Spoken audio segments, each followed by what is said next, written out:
Pokemon Company just released the big Pokemon Presents video for the 25th anniversary of the franchise, and with it came some announcements that I think set up the future of Pokemon in a very interesting way. Let's talk about it.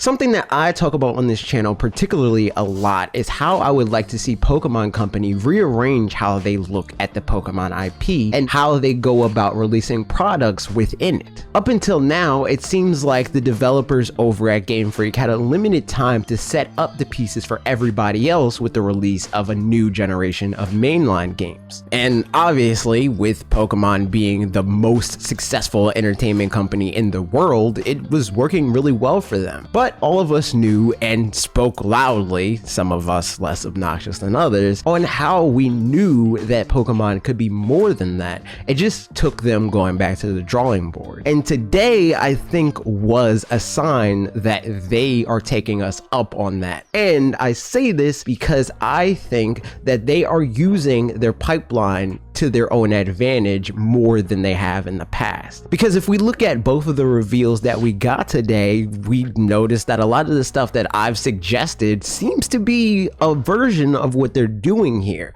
First of all, with Pokemon Brilliant Diamond and Shining Pearl, they are outsourcing its development to a smaller team that has experience within the Pokemon brand, being the developers of the Pokemon Home app, and tasking them with recreating a game that already has a solid foundation, nothing that they have to make creative decisions on or anything like that. They're just working on something that we already know and making it more modern, but smaller scale than what remakes have been in the past. This, I think, has a few distinct advantages. First of all, it's less work for Game Freak. It's less things that Game Freak has to set aside time for away from the new big mainline games, but it also primes this new developer on making Pokemon games so that they can help to make bigger Pokemon games in the future. Think Grezzo, how they started making smaller scaled remakes of Zelda games. Those increasingly grew in size until they eventually began to create their own original games. Then, if we look at the big announcement, Pokemon Legends Arceus, I'm probably going to say Arceus for the rest of this video because it's the thing that I've known the Pokemon as. It seems like they're using their pipeline retroactively because its art style is pretty reminiscent to the art style that we see in new Pokemon Snap. And this to me is the only effective way for them to make the video games more grand without sacrificing the rest of their currently established pipeline. Game Freak by themselves, let alone any company on the planet, could not make a game with a huge scope, all the Pokemon that are currently in the Pokemon world, and also still be in line with being the key cog in the Pokemon marketing machine. Especially when we introduce into the conversation the fact that Game Freak has been developing sub 480p games for the past 20 years. The developer that almost exclusively focused on handheld video games. Fun fact, transitioning to HD game development does not happen overnight. It did not happen overnight for any other company, and we shouldn't have expected it to happen overnight for Game Freak either. With that in mind, it has been confirmed that Pokemon Legends Arceus is being developed by Game Freak, but I suspect they're not developing it alone, and I also suspect that that's because this game probably won't be as big as people are hoping it will be. I highly doubt that Pokemon Legends Arceus will be the full Pokemon journey, going to every town, claiming gym badges, beating the Elite Four, etc., so on and so forth. It'll probably be a game that'll focus almost entirely on the story beats of these games. A better way to illustrate my point would be to say if Pokemon Sword and Shield is the game that focused the most on the trainer's journey, beating the gyms, beating the Elite Four, becoming the champion, Pokemon Legends Arceus will be the game that's more so focused on the story outside of that. All the stuff that Pokemon fans seem to miss with the story beats of Sword and Shield, not really focusing much on the world of Pokemon outside of the trainer's journey. Legends will be about just that, the legends of the world. We'll probably have story beats that focused on not only Arceus, but also Dialga, Palkia, the mythical Pokemon in the lakes. There's There's so many legends within Sinnoh to tell this sort of story without really needing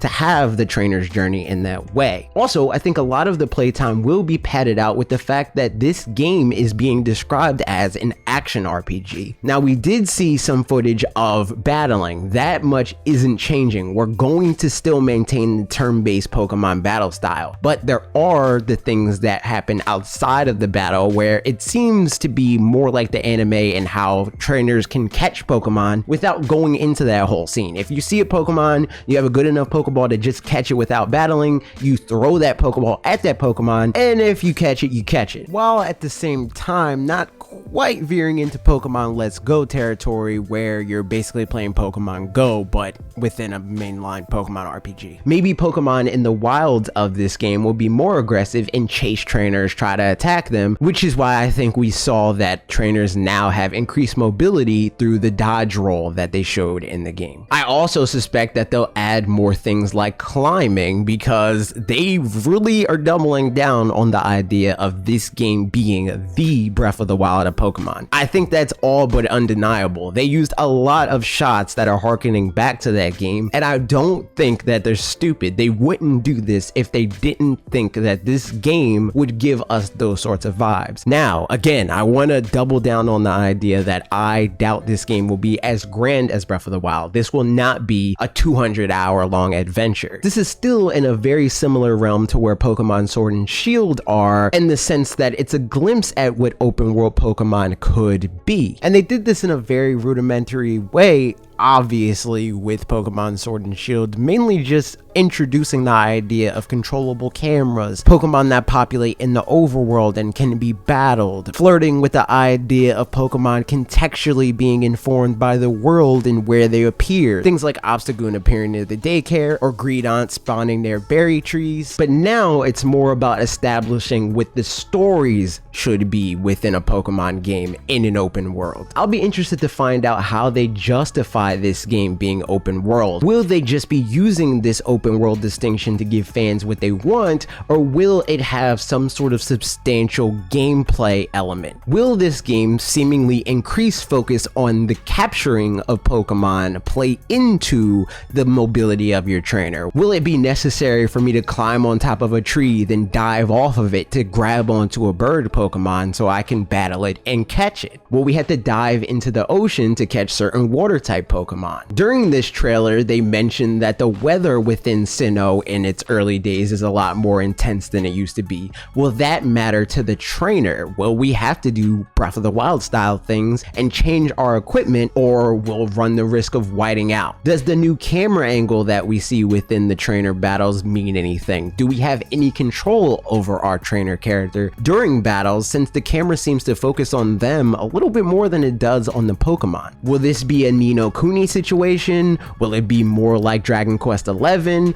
Is it meaningful that the camera's like that, or is it just cinematic eye candy? All of these questions are things that I want to know, and I hope we'll find out sometime this year, but I somewhat doubt that we will, since this game is coming out next year. I will say I personally am still interested to jump into the Gen 4 remakes, the chibi version, the Pokemon Let's Go sort of visual style that they have going on, even though they did emphasize the fact that these will be faithful adaptations of the original game sans their visuals. And since both of these games are taking place in the Sinnoh region, will they be connected in any way? I know that Legends Arceus is technically more of a prequel than it would be a sequel to the original Diamond and Pearl, but do they connect in any way? Will we be able to trade Pokemon back and forth? Also, could this be setting up a new sub-series? Will we one day see Pokemon Legends Kyurem or Deoxys? All questions I'm excited to continue to talk about as we move throughout the year, and all things that I'm curious to know. What do you think? Let me know all of that in the comments down below. What was the most exciting part of this presentation for you? Are you planning to pick up one or both of these games? Are you a current Pokemon fan, a lapsed Pokemon fan? Were you let down by Pokemon Sword and Shield? Leave all that down below. Thank you for watching this video. If you enjoyed it, be sure to click the like button and share it with a friend that also is excited for Pokemon Legends and the new Pokemon Gen 4 remakes. And if you haven't already, be sure to subscribe and ring the bell for more videos like this, usually every Tuesday and Thursday at 4 p.m. Eastern time,